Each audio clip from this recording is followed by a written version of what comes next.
Rude says Manchester United are stuck in the 90s. Do you agree, Pards?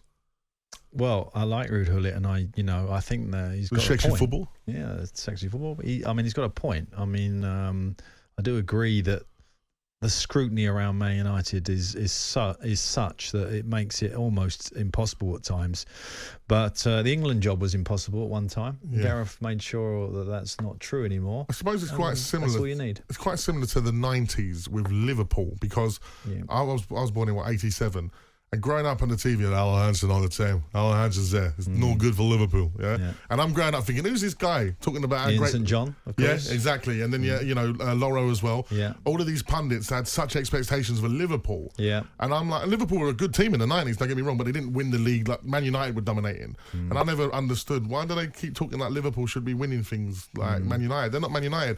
He's got a point, because like you've got Gary Neville, Roy Keane. Like, Paul Rio's Scholes. on there, Paul Scholes. Yeah. The people that were part of that Manchester United dynasty. Yeah, in the media world, the Man United is the big hitter. Yeah. It still is. It's still the most, watched club or listened to club, or, on the internet, whatever you want to say. It's one of the biggest clubs in the world, if not the biggest. And the media, cover that by having all the pundits mainly from Man United.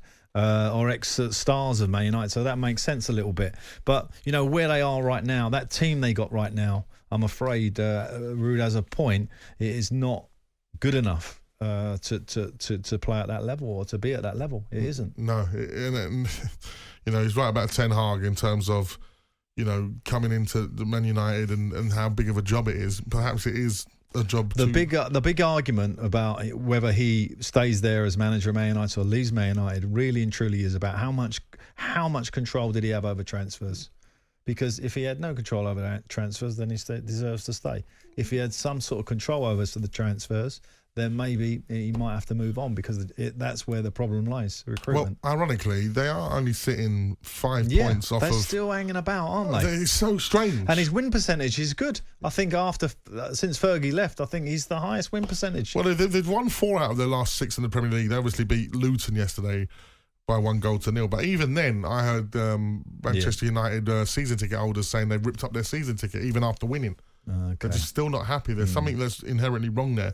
But, again, international break comes at maybe a good time for Manchester United. Yeah. They go to Everton. And for the manager, that you got to understand that a manager needs a rest as well.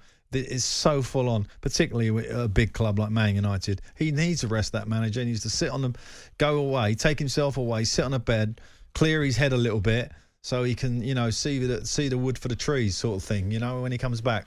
Absolutely.